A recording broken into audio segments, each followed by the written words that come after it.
안녕하세요. 크리스찬 독서실입니다. 오늘은 최웅섭님의 에스프레소와 함께 7일 만에 읽는 소설 성경이라는 책을 가지고 왔습니다.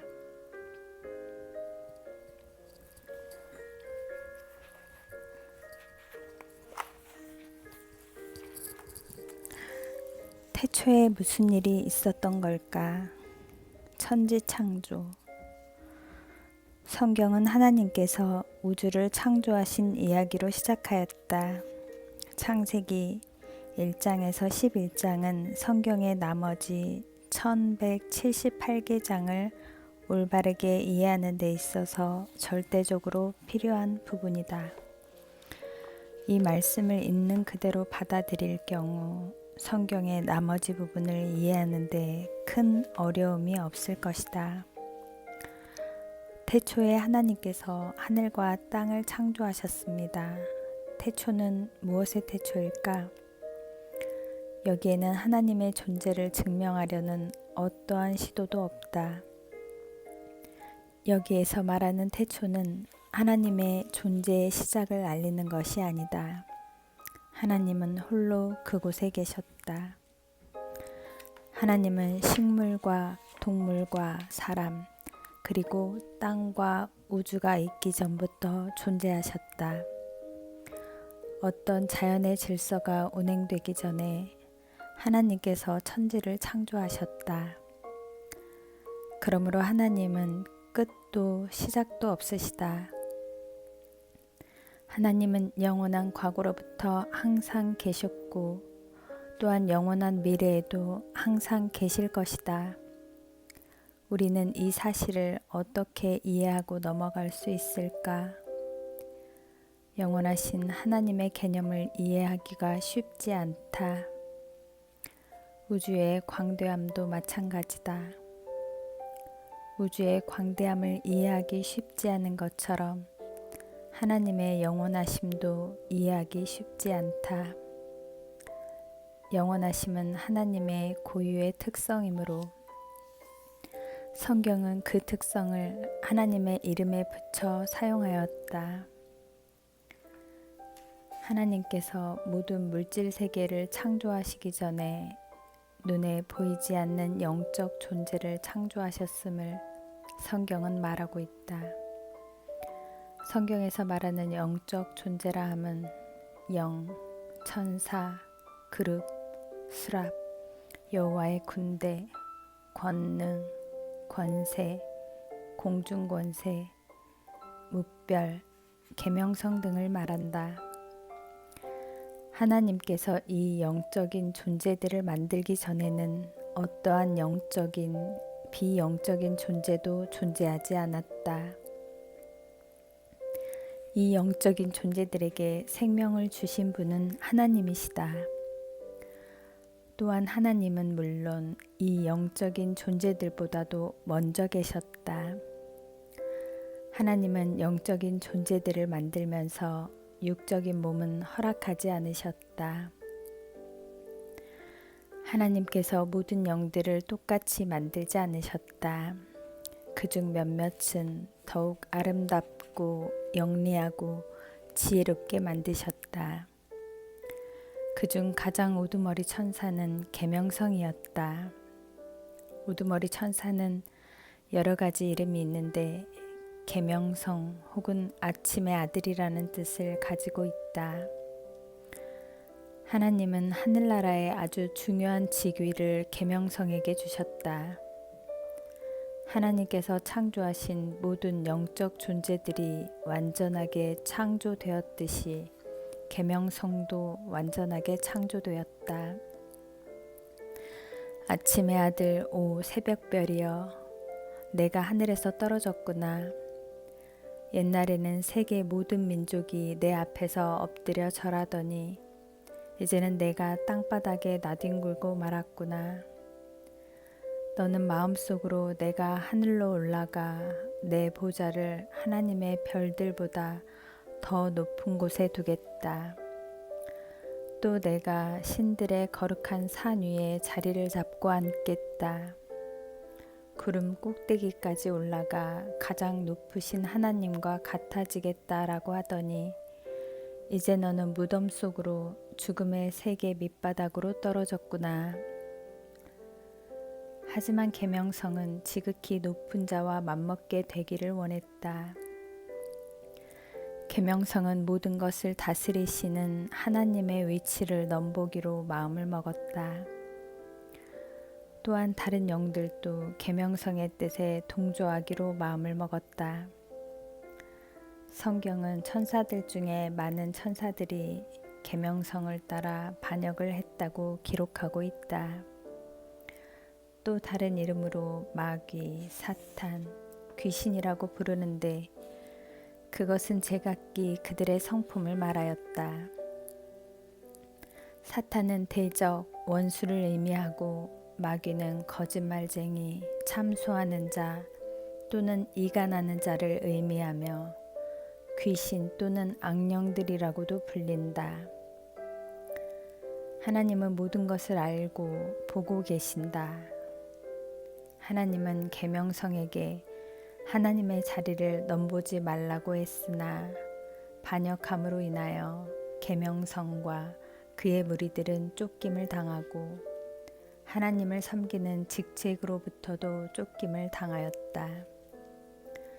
그로 인해 계명성과 그의 무리들은 하나님뿐만 아니라 하나님께서 행하시는 모든 일을 거역하고 대적하였다. 이것은 물질 세계, 즉 하늘과 땅의 역사가 시작되기 전에 일어난 사건이다. 성경의 첫 번째 책을 창세기라 부른다. 창세기란 곧 시작을 뜻하는 말이다. 태초에 하나님께서 하늘과 땅을 창조하셨습니다. 그런데 그 땅은 지금처럼 짜임새 있는 모습이 아니었고 생물 하나 없이 텅 비어 있었습니다. 어둠이 깊은 바다를 덮고 있었고 하나님의 영은 물 위에서 움직이고 계셨습니다. 태초에 하나님께서 천지를 창조하셨다. 천지 만물의 창조보다 더 위대한 능력이 또 있을까? 하나님께서 무의 상태에서 만물을 만드신 것은 너무나 엄청나서 상상하기 힘들다. 우리 인간이 무엇을 만든다고 할 때는 이미 있는 재료들을 사용해서 만들 뿐이다. 집을 지으려면 건축 자재, 즉 시멘트, 철근, 나무 등등이 있어야 하고 설계도가 있어야 한다. 그것은 창조가 아니라 있는 것을 사용하여 만드는 것뿐이다. 그러나 하나님은 어떤 것도 사용하지 않으시고 어떤 재료도 사용하지 않으셨으며 오직 자신의 능력만으로 우주의 모든 것, 하늘과 땅을 창조하셨다. 어떤 재료나 설계자의 도움이 없이 또 어떤 특별한 도구도 없이 이 크고 넓은 우주를 만드신 하나님의 능력은 인간 이해 수준을 넘어서는 것이다. 하나님의 창조 사역에 관하여서는 성경에서는 아주 간략히 말하고 있다. 인간은 자기가 한 일에 대하여 장황하게 늘어놓는 습성이 있는 반면에 하나님은 자기의 한 일에 대하여 짧고 간단히 기록하고 있다. 이 경이적인 사건에 대하여 성경의 저자 역시 아주 간단히 기록하고 있다. 하나님은 오직 말씀으로 우주와 그 안에 있는 만물에게 있으라고 명하셨다. 성경은 태초부터 존재하던 하나님이 우주, 지구, 생명, 인류를 6일 동안 창조했다고 기록하고 있다. 따라서 하나님을 창조주라고 부른다. 창세기는 창조주 하나님께 어떤 과정을 통해 우주, 지구, 생명, 인류를 만들었는지 보여주는 문서이다. 하나님께서 창조의 드라마를 시작하셨다. 창조의 무대의 막이 열리고 있는 것이다. 창조의 과정을 보면 첫째 날 빛과 어두움을 나누어 빛을 낮이라 어두움을 밤이라 했다. 둘째 날은 공간의 확산을 하늘이라고 부르고 하늘 아래의 물과 하늘 위의 물로 나누게 했다. 셋째 날 하늘 아래의 물을 바다라 하고 물이 마른 곳은 육지가 되게 했으며 육지에는 식물이 번성하게 했다. 넷째 날 태양과 별, 달을 만들었다. 다섯째 날 물속에는 물고기를, 공중에는 새들을 만들었다. 여섯째 날 모든 동물들을 만드시고 마지막으로 자신의 형상을 닮은 인간을 만드셨다. 하나님은 만물의 창조의 과정이 진행될 때마다 성경에서 말하기를 하나님이 보시기에 좋았다라고 기록하고 있다. 아주 간결하고 짧은 내용이지만 깊은 의미가 있으며 하나님께서는 모든 것을 완전하게 만드셨다.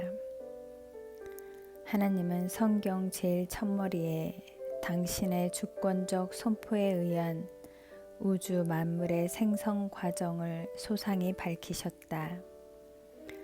그러므로 성경은 철저히 하나님의 창조를 말하였다. 그것은 우연히 있게 된 것이 아니라 하나님으로 말미암아 된 것을 말하였다.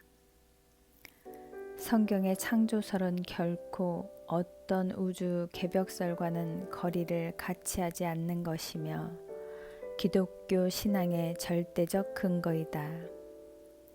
하나님이 세상을 창조하셨다는 것은 한때 하나님만이 계시고 다른 아무것도 존재하지 않았다는 것을 가리키는 것이며 아무것도 없는 가운데에서 하나님이 세상을 지으셨다는 것이다. 창세기는 한마디로 시작의 책이다. 즉 만물의 시작으로부터 새 하늘과 새 땅에 완성된 하나님 나라의 예시적 골격을 이루는 이스라엘의 태동해까지 그 첫 사건, 첫 시간, 첫 역사를 다루고 있는 것이다. 이와 같이 만물의 시작, 인간의 시작, 결혼의 시작, 죄의 시작, 구속 사역의 시작, 가정의 시작, 제자의 시작, 살인의 시작, 성읍의 시작, 열국의 시작, 어느 혼잡의 시작, 이스라엘의 시작 등 창세기가 바로 모든 것의 시작의 책임과 동시에 시작을 알리는 것이기도 하다. 인간 창조는 하나님이 만드신 모든 것 중에 최고 중에 최고 절정이다. 우리가 우리의 모습과 형상대로 사람을 만들자.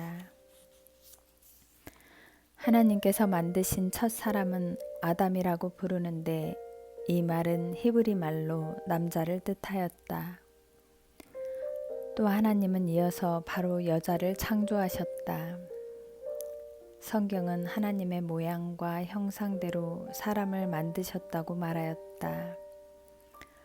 이 말의 뜻은 하나님을 그대로 복사했다는 의미가 아니라 사람을 지적인 존재로 만드셨고 감정적인 존재, 의지적인 존재로 만드셨다는 것이다. 하나님은 인간을 만드실 때 로봇처럼 만들지 않고 선택할 수 있는 의지를 주셔서 스스로 원하고 행동할 수 있도록 만드셨다. 하나님께서 인간을 창조하신 목적은 보이지 아니하는 하나님 자신의 영광과 완전하심을 온 우주에 드러내고자 하는 목적이었다. 인간은 하나님을 닮은 유일한 점을 가지고 있을 뿐만 아니라 참으로 하나님의 모양을 따라 하나님의 형상대로 지음을 받았음이 증명이 되어야만 했다. 그래서 하나님은 인간을 그의 지혜로우신 능력이 보이도록 창조하셨다. 아담은 식물과 동물의 이름을 짓고 새와 곤충의 행동을 관찰하였으며 사는 동안 하나님은 그가 고독해하는 모습을 보고 돕는 배필을 만든 생각을 하셨다. 하나님은 아담이 깊이 잠이 든 후 아담의 갈빗대를 취하여 그의 돕는 배필 하와를 만드셨다. 하나님은 하와를 만들어 아담의 곁으로 이끌어주면서 그러므로 남자는 아버지와 어머니를 떠나 아내와 결합하여 한 몸을 이루는 것이니라 라고 하셨다. 에덴 동산에서 그들은 아주 행복하게 살았다. 또한 둘 다 벗었으나 서로 사이에 전혀 부끄러움을 느끼지 않았다. 그러나 그들은 얼마나 오랫동안 행복하게 하나님과 동행하며 살았는지에 대하여 성경에 기록되어 있지 않다. 하나님은 세상을 창조하신 후 만드신 모든 것에 만족하셨다. 이 땅은 진정 하나님의 왕국이었고 평강의 성령께서 모든 생명체를 다스리셨다.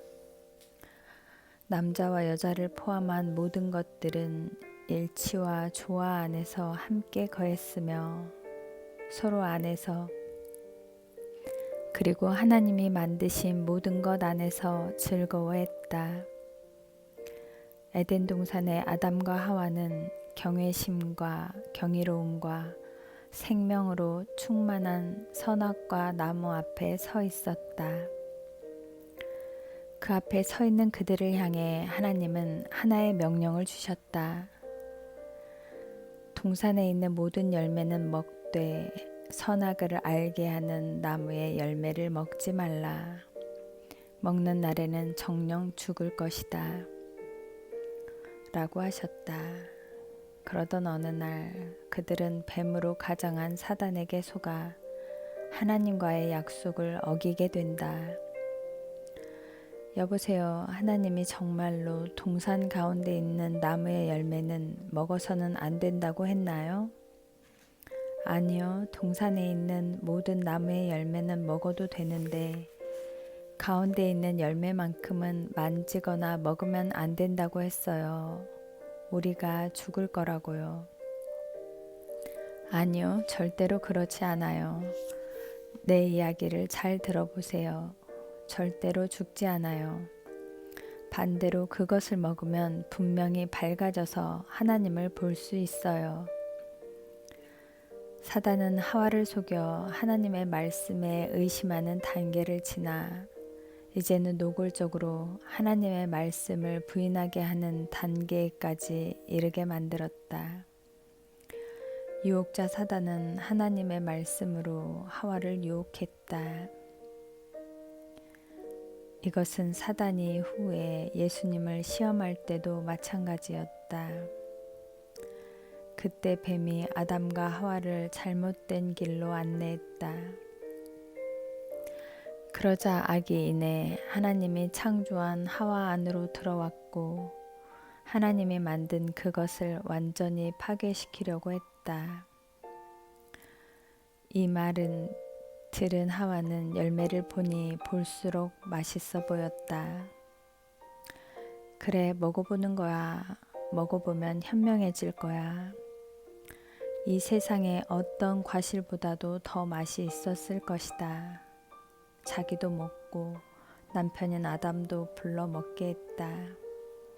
이들이 하나님의 말씀을 저버리고 기쁨의 과일을 먹고 있던 순간 그들은 서로를 보면서 까무러치게 놀라고 말았다.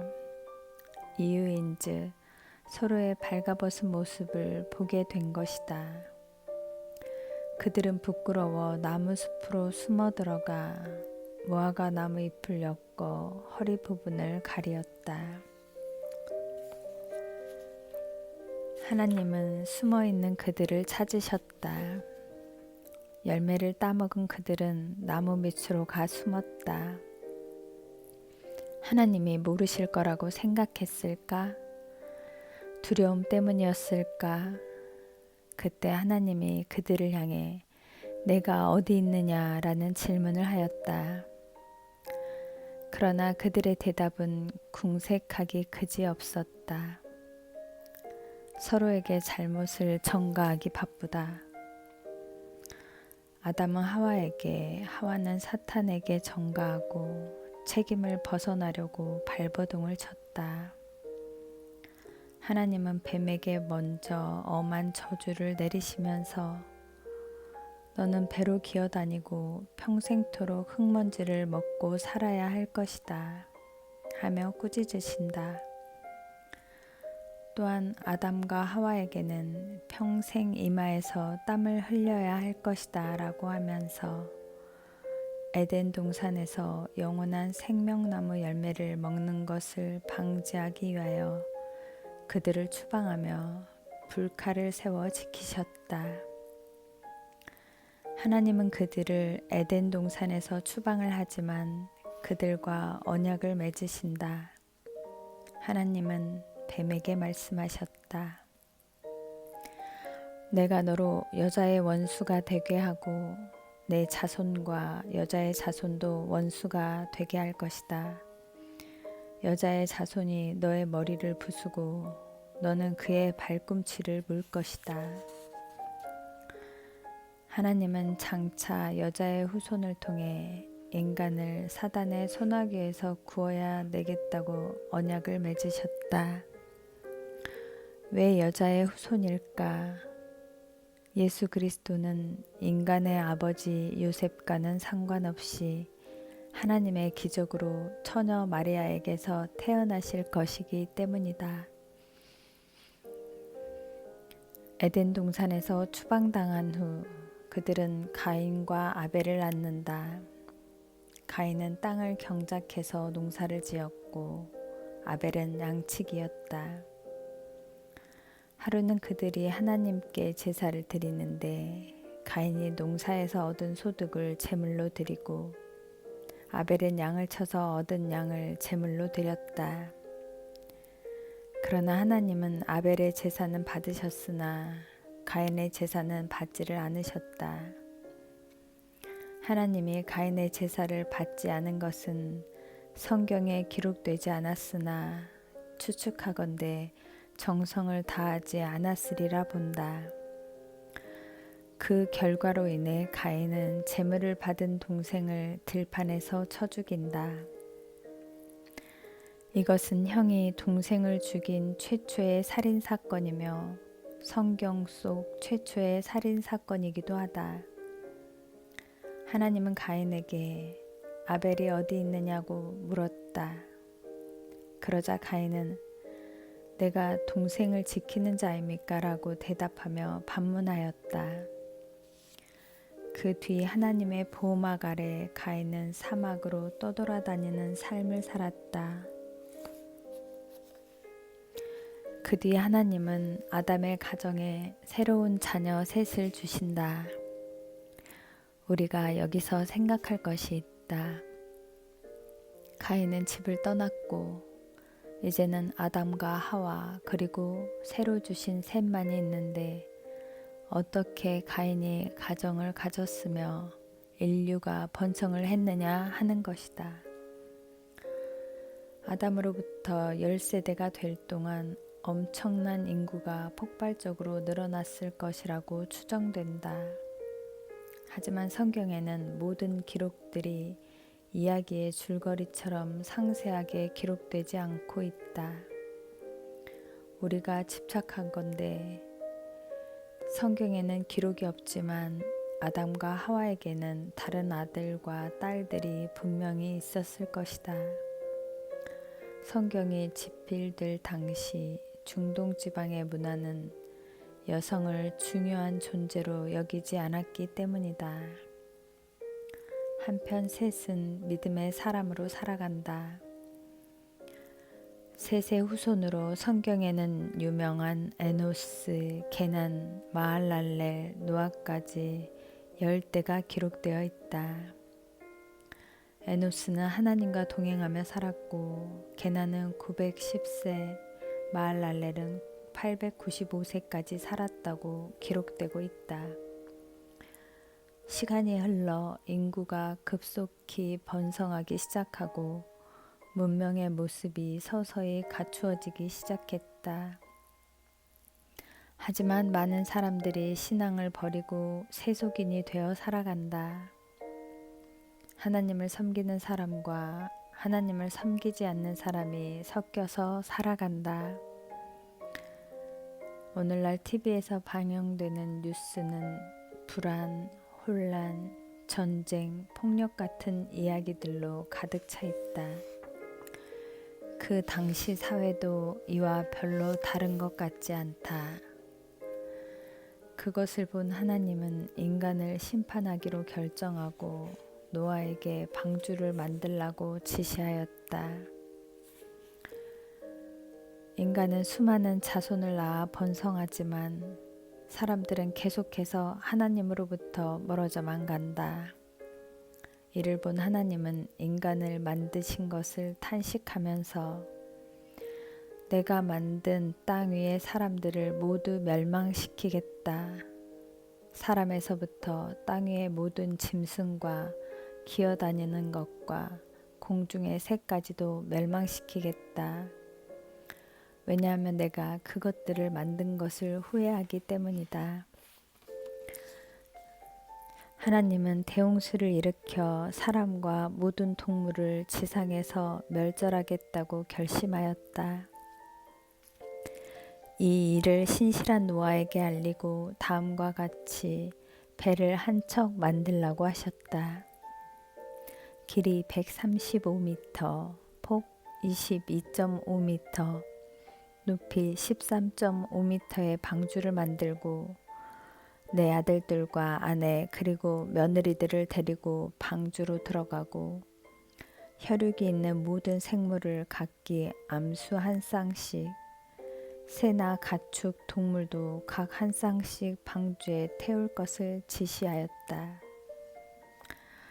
노아는 믿음으로 하나님께 순종하여 배를 만들지만 하나님의 지시를 이행하였다는 것은 쉬운 일이 아니었다.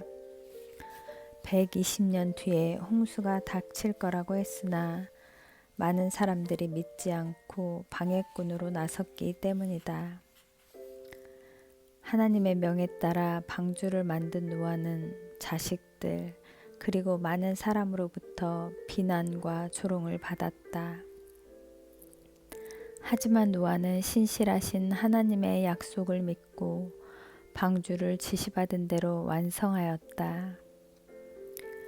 때가 되어 노아의 가족은 방주에 승선했고 하나님은 방주의 문을 닫아버리셨다. 그 후로부터 40일 동안 밤낮 쉬지 않고 비가 계속해서 내렸다. 모든 것이 물에 잠기고 눈에는 아무것도 보이지 아니하고 지상에 있는 모든 것들은 죽음을 면치 못했다. 그 후 100일 동안 물은 줄지 않았고 노아와 그의 가족들은 1년 가까이 방주에서 살았다. 노아의 가족들은 수메르 근처에 살 때 방주에 승선했을 것이며 방주는 항해를 계속해서 800km나 떨어진 아르메니아 근처의 아라랏산에 머물렀을 것이다. 산이 보이기 시작한 지점에서 노아는 까마귀와 비둘기를 내보냈으며 마지막으로 비둘기를 보냈으나 다시는 방주로 돌아오지 않았다. 하나님께서 노아에게 방주에서 하산하라고 명하심에 노아의 가족과 짐승, 가축 등 승선한 모든 것들이 배에서 내렸다. 배에서 내린 노아는 바로 하나님께 제단을 쌓고 짐승과 정결한 새들을 골라 번제를 드렸다. 하나님은 노아에게 생육하고 번성하라는 축복과 함께 무지개를 약속으로 주셨다. 이 약속을 받은 노아와 세 아들 함과 야벳과 셈은 자손을 늘려가며 번성하였다. 노아는 방주에서 내려온 후 포도 농사를 지었다. 하루는 포도주를 너무 마신 노아는 취해서 알몸이 되어 천막에서 그만 잠이 들고 말았다. 천막에서 알몸이 되어 잠을 자고 있는 것을 함이 보고 그것을 형인 셈과 야벳에게 고했다. 셈과 야벳은 천을 가지고 뒷걸음질을 해서 노아의 하체를 가려줬다. 술이 깬 후 노아는 그 사실을 알고 셈과 야벳 두 형제에게는 큰 축복을 내리고 함을 질책하고 형들의 종이 될 것이라고 저주하였다. 그 후 인간은 수많은 자손을 낳아 번성하지만 계속해서 타락의 길로 접어든다. 하나님을 찾는 자도 없고 자기들의 원하는 대로 행하면서 현재 이라크의 수메르에 정착했다고 기록하고 있다. 사람들이 동쪽으로 옮겨가며 신할 땅에서 평야를 발견하고 그곳에서 살았습니다.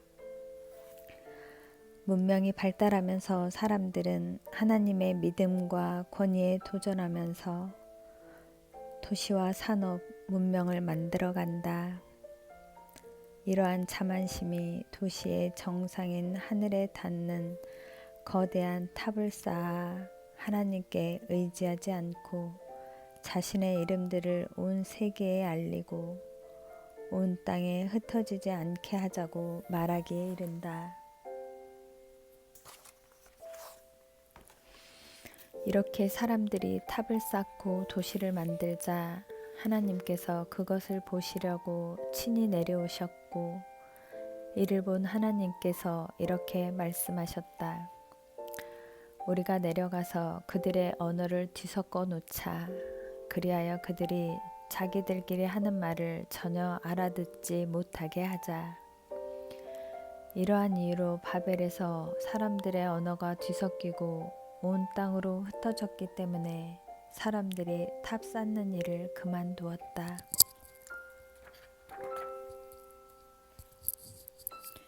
하나님은 창세기 1장에서 시작하여 10장까지 성경에 나타난 10세대의 자손을 통하여 천지창조, 죄의 시작, 살인, 반역과 불순종, 그리고 하나님의 심판과 새로운 언약의 갱신 과정을 거치면서 과정의 역사를 만드셨다. 그리고 하나님은 창세기 11장에서 새로운 역사를 만드신다. 그 역사가 바로 이스라엘 역사이다. 즉 유대인 역사이다. 유대인 역사는 아브라함에서 시작하여 메시아 예수로 이어져 간다. 신약 성경에서는 아브라함, 이삭, 야곱을 이스라엘의 선조라고 부른다. 기독교의 기원은 하나님이 아브라함에게 맹세한 약속이라고 볼 수 있다. 노아의 자손 중에 데라라는 사람이 있었다. 데라는 갈대아 우르에서 살았다. 그곳은 농업과 상업이 번창한 도시였다. 전설에 의하면 데라는 우상을 만드는 장사꾼이었다고 전해진다. 성경에 기록된 데라의 자손을 보면 사라, 아브라함, 나홀, 그리고 하란이 있었다. 아브라함은 다른 어머니에게서 낳은 사라와 결혼을 하였다. 이때 아브라함이 사라와 결혼한 이유는 하나님을 믿는 여자를 찾기가 쉽지 않았기 때문이다. 아브라함의 아버지 데라는 인류 최초의 문명인 우르를 떠나 하란으로 가고자 하였다. 이때 하나님은 아브라함을 불러 우르로 떠나라는 지시를 받고 고향인 우르를 떠나 하란으로 옮겨갔다. 이때 그의 조카 롯도 함께 데리고 간다. 하란에서 하나님은 또다시 아브라함에게 나타나 내가 보여주는 땅으로 가거라 라고 명하신다.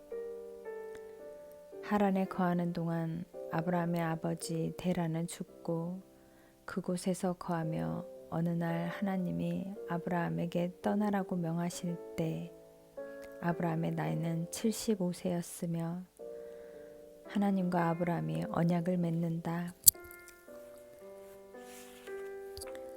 이 시대엔 이미 사람의 수명이 상당히 줄어든 시기였다. 아브라함은 우르와 하란에서 살 때 상당한 재력을 가지고 안락한 생활을 하고 있었음을 알 수 있다. 하나님이 부르셨을 때 아브라함은 상당히 고민이 되었을 것이다. 나이도 있고 또한 많은 가축과 식구들, 정착한 곳을 떠나기란 쉽지 않았기 때문이다. 우르에서 가나안까지의 여정은 장장 1000km에 이르는 사막을 횡단해야만 했다. 아브라함은 이 약속을 믿고 긴 여행을 시작해 마침내 약속의 땅 가나안에 도착했다. 그곳에 도착하자 하나님은 다시 아브라함에게 나타나 이 땅을 내 자손에게 주리라고 약속하셨다. 하지만 즐거움도 잠시, 그들은 그곳에서 기근을 만나 남방 애굽으로 내려간다. 그곳에서 아브라함은 죽음의 위기에 처하는데 아내를 동생이라 하여 이집트의 왕 파라오에게 주었다. 그로 인해 궁전에 하나님의 진노가 발생하고 가까스로 풀려나 다시 가나안으로 돌아온다. 아브라함과 롯은 하나님의 축복 속에 부자가 되었다. 식구들은 늘어났고 짐승들의 수도 늘어났다. 그러한 이유로 인해서 두 집안의 목동들의 다툼이 자주 일어나고 목축은 모자랐다.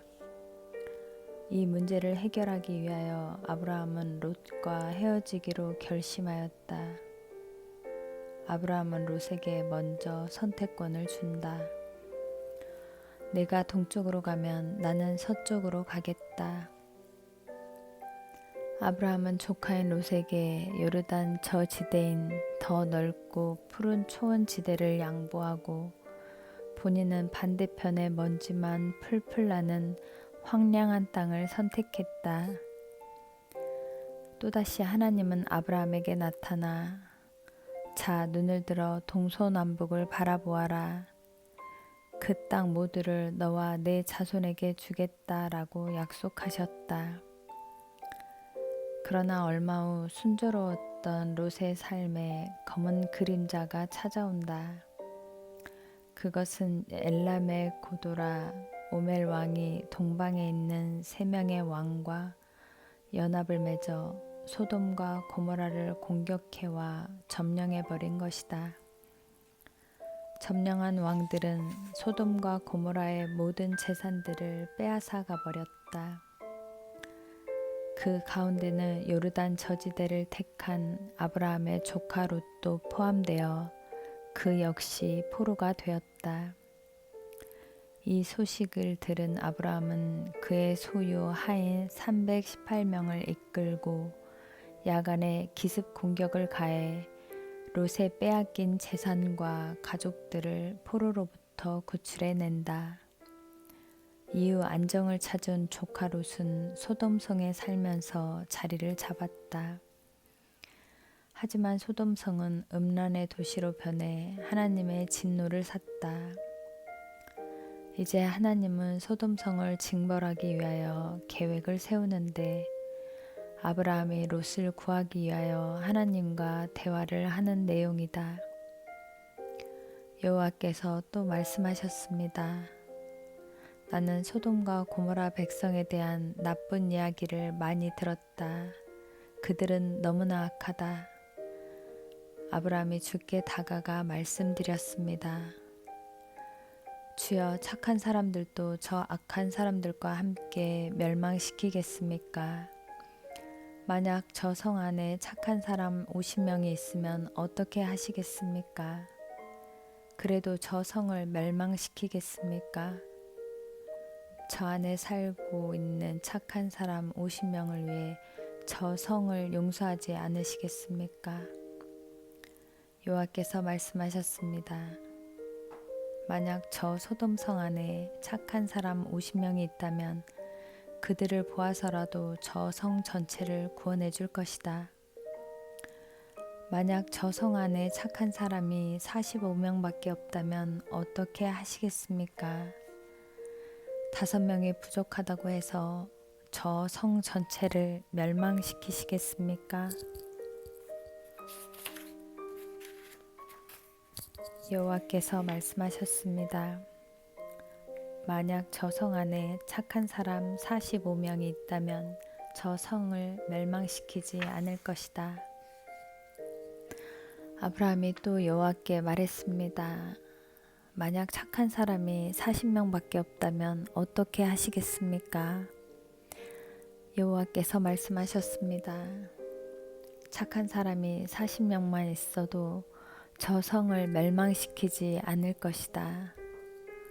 아브라함이 또 여호와께 말했습니다. 주여, 노하지 마시고 제가 드리는 말씀을 들어주십시오. 만약 저 성 안에 착한 사람이 30명밖에 없다면 어떻게 하시겠습니까? 주께서 말씀하셨습니다. 착한 사람이 30명만 있어도 저 성을 멸망시키지 않을 것이다. 아브라함이 또 여호와께 말했습니다. 감히 주께 말씀드립니다. 만약 착한 사람이 20명 있다면 어떻게 하시겠습니까? 여호와께서 말씀하셨습니다. 착한 사람이 20명만 있어도 저 성을 멸망시키지 않을 것이다. 아브라함이 또 여호와께 말했습니다. 주여, 노하지 마시고 마지막으로 한 번만 더 말씀드리게 해주십시오. 만약 10명이 있으면 어떻게 하시겠습니까? 여호와께서 말씀하셨습니다.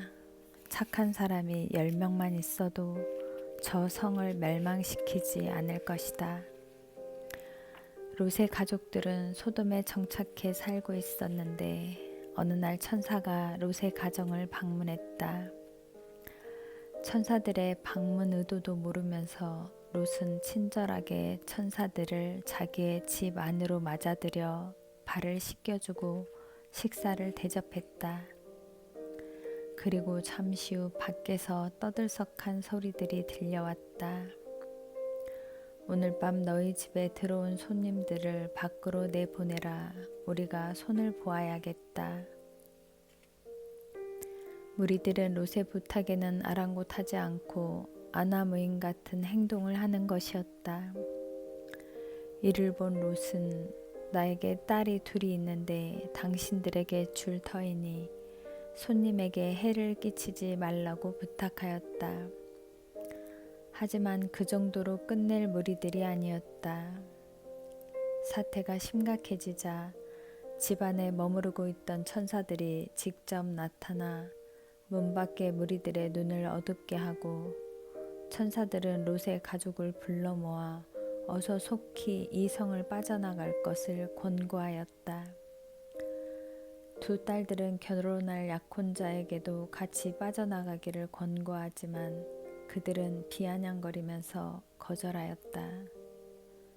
새벽이 다가와 소돔의 멸망의 때가 되었을 때 천사가 말하였다. 절대로 멈추거나 뒤를 돌아보지 말고 산속으로 피하라.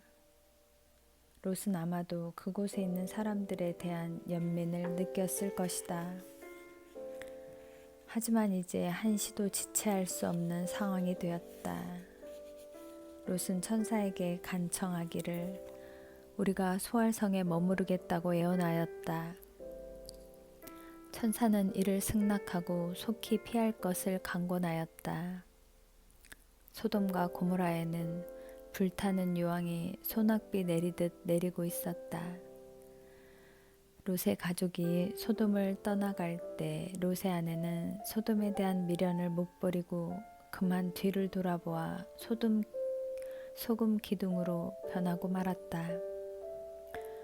이후 소알성에서 거주를 하기를 두려워한 롯의 가정은 두 딸과 함께 소알성을 나와 산으로 도망와 동굴 속에서 거하였다. 그런데 롯의 두 딸들은 자기들의 자식을 원하나 자식들을 가질 방법이 없었던 것이다. 두 딸들이 생각하기를 우리가 아버지에게 술을 마시게 한 후 우리가 아버지와 동침을 하여 후손을 이어가자고 하며 아버지에게 술을 마시게 하고 동침에 들어간다. 하루는 언니가, 다음 날은 동생이 아버지가 술에 취해 있을 때 동침을 하나 아버지 롯은 전혀 그것을 눈치채지 못했다. 큰딸은 아들을 낳아 이름을 모압이라고 하여 모압 조상이 되었고 작은 딸은 아들을 낳아 암몬이라고 불러 암몬 조상이 되었다. 모압과 암몬은 후에 이스라엘의 대적이 되었다. 사레는 나이가 들었으나 여적이니 자식이 없었다. 그래서 남편에게 자기의 몸종 하갈을 통해 자식을 얻으라고 말하였다. 아브라함은 사레의 말대로 이를 승낙하였다. 하갈은 아기를 갖게 된 것을 알자 사레 앞에서 으스대면서 무례하게 행동하였다. 이를 본 아브라함은 하갈을 광야로 내보낸다. 하나님의 천사가 광야에서 울부짖는 하갈의 모습을 보고 들어가 주인을 잘 섬기라고 하면서 네가 곧 아들을 낳을 것이니 그의 이름을 이스마엘이라 하라. 그 후손이 셀 수 없이 많아질 것이다 라고 말한 후 그 자리를 떠났다. 이때 아브라함의 나이 86세였다. 아브라함이 99세가 되었을 때 하나님이 아브라함에게 나타나 너는 많은 민족의 아비가 될 것이다 라고 하면서 이름을 아브라함에서 아브라함으로 바꾸어 주고 그의 아내 사레는 사라라고 이름을 바꾸어 준다. 아브라함이 99세, 사라가 90세 되었을 때 하나님이 마므레 나무 밑에 앉아 있는 아브라함에게 나타나셨다. 천막에 앉아 있던 아브라함은 3명의 낯선 사람들이 서 있는 것을 보고 즉시 일어나 맞아들였다. 그는 정중히 손님들을 맞이하고 정성을 다하여 마련한 음식을 대접하였다. 음식을 먹는 동안 천사들이 아브라함에게 물었다. 내 아내는 어디에 있느냐? 천막 안에 있습니다. 내 아내가 곧 사내 아이를 낳을 것이다. 밖에서 이 소리를 들은 사라는 자기처럼 늙은 여자가 어떻게 아이를 낳을 수 있냐는 생각에 웃고 말았다.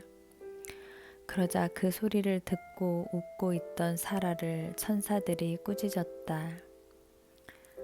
너는 하나님이 하시지 못할 일이 있다고 생각하느냐?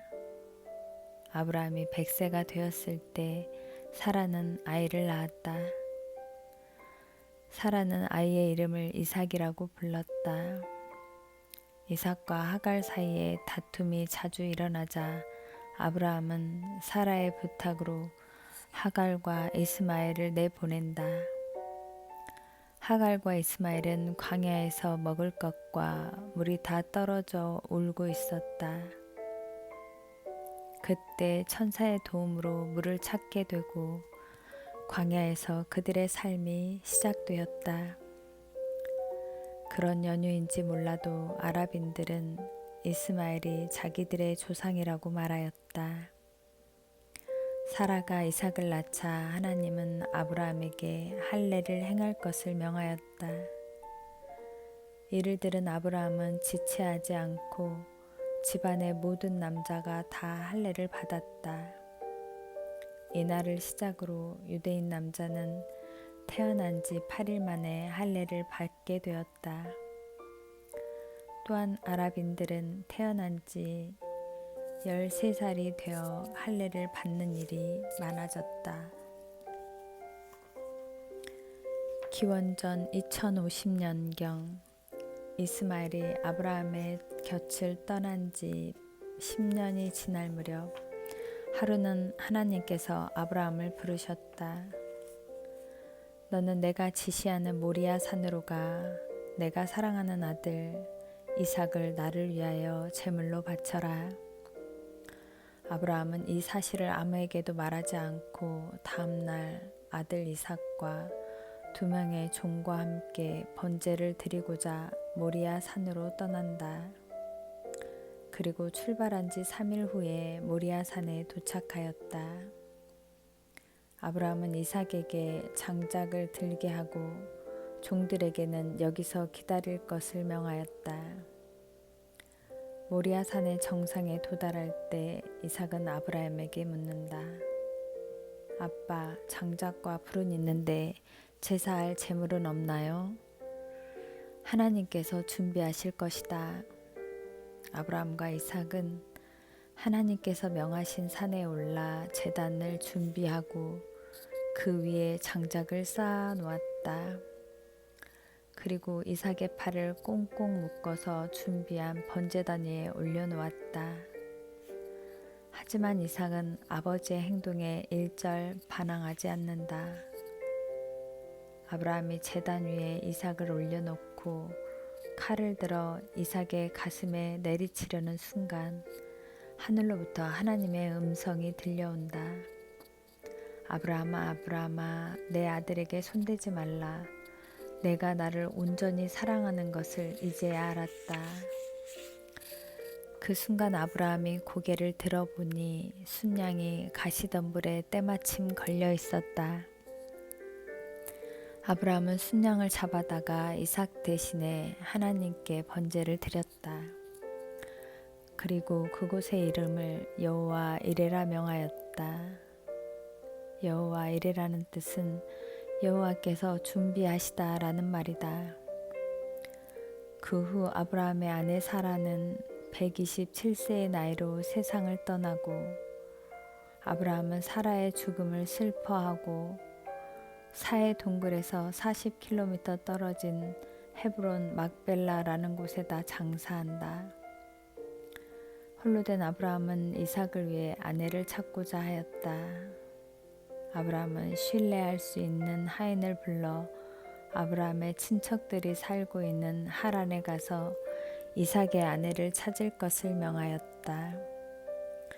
아마도 현재 살고 있는 가나안에는 신실한 이삭의 아내를 찾을 수 없다 판단한 것 같으며 또 하나님을 신실하게 믿는 처자들을 발견하지 못했으리라 생각된다. 하란에 도착한 하인은 우물가에 앉아 기도하였다. 하나님, 여인들이 우물가에 물을 길러오는데 제가 물을 달라 할 때 저의 청을 들어주는 여자를 이삭의 신부가 되는 것으로 알겠습니다. 아마도 그 당시는 외간 남자하고 이야기하는 것이 금지되었을 것이다. 아브라함의 종이 기도를 마칠 무렵 매우 아름다운 한 여인이 물을 길러 우물에 왔다. 그 처녀의 이름은 리브가였다. 물을 줄 수 있나요? 그러자 그 아가씨는 물을 주면서 종의 낙타에게도 물을 주는 것이 아닌가. 종은 친절하고 예쁜 아가씨가 마음에 들어 금귀걸이 하나와 금팔찌 2개를 꺼내 리브가에게 주면서 어디에 살며 당신의 집에 머물러도 되느냐고 물었다. 이 소식을 들은 리브가의 오빠 라반은 이것이 하나님의 뜻임을 알고 리브가를 가나안 땅으로 보내는 것이 좋겠다고 생각했다. 다음날 리브가는 가족들과 작별 인사를 하고 종과 함께 가나안으로 향했다. 해가 질 무렵 이삭이 들에 나가서 기도하고 있을 때 낙타의 행렬이 보였다. 리브가는 얼굴을 베일로 가린 채 낙타에 내려 이삭을 맞으러 갔고, 이때 아브라함의 종은 그간의 모든 경위를 아브라함에게 소상히 보고한다. 드디어 이삭과 리브가는 결혼을 했고 가정을 꾸렸다. 아브라함은 사라를 잃은 후 슬픔에 잠겼으나 오랜만에 위로를 되찾았고 하나님의 선하신 인도하심에 감사를 드렸다. 이삭은 40세에 결혼해 행복하게 보냈으나 한편으로는 불행하게 자식이 없었다. 리브가는 오랫동안 자식을 갖지 못하다가 마침내 쌍둥이를 가졌다. 임신 중에 있는 리브가는 뱃속에서 두 아이가 심하게 싸우는 것을 느꼈다.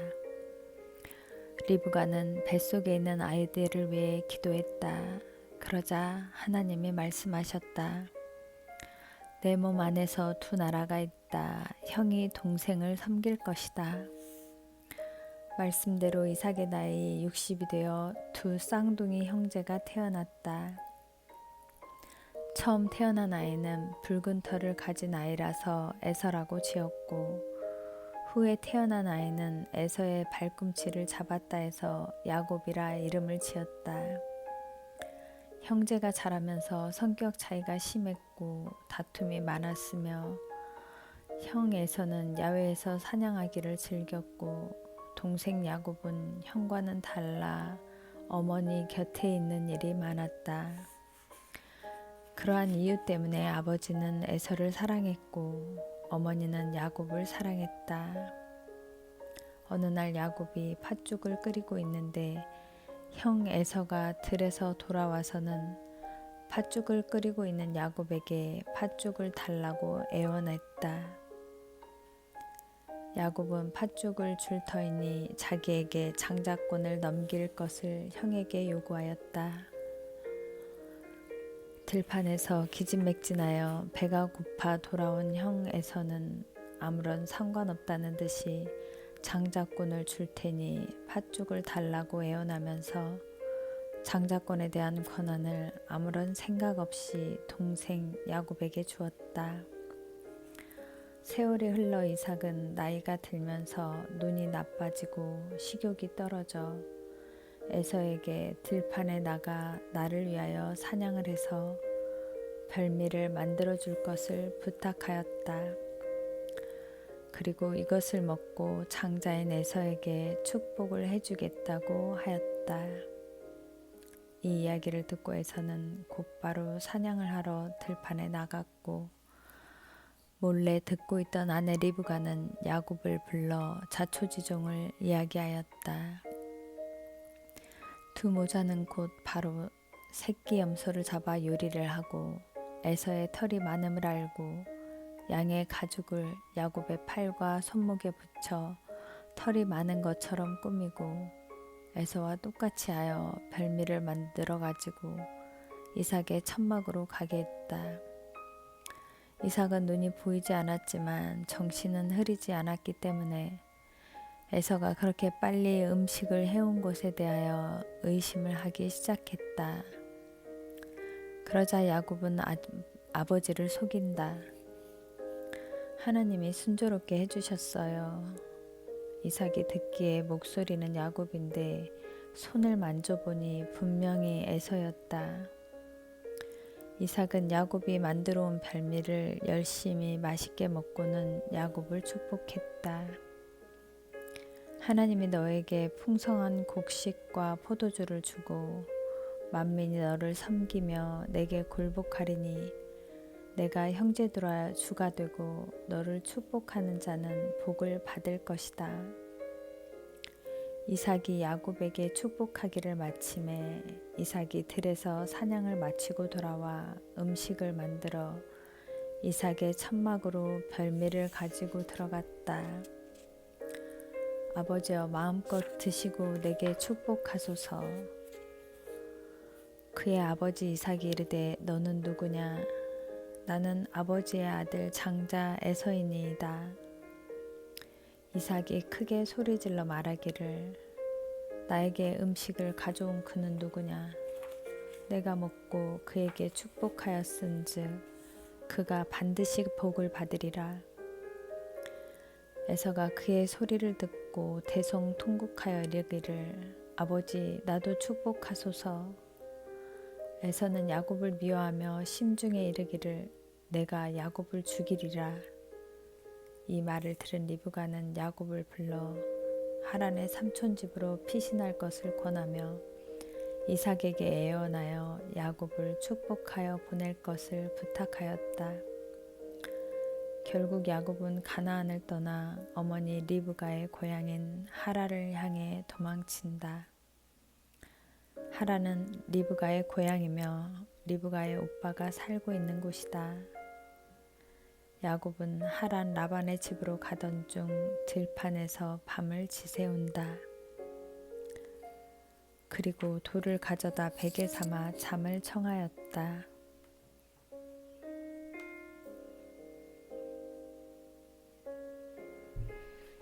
그런데 꿈속에서 커다란 사다리가 땅 위에 서 있는데 그 꼭대기 하늘에 닿았고 하나님의 천사들이 위에서 오르락 내리락 하는 것이었다.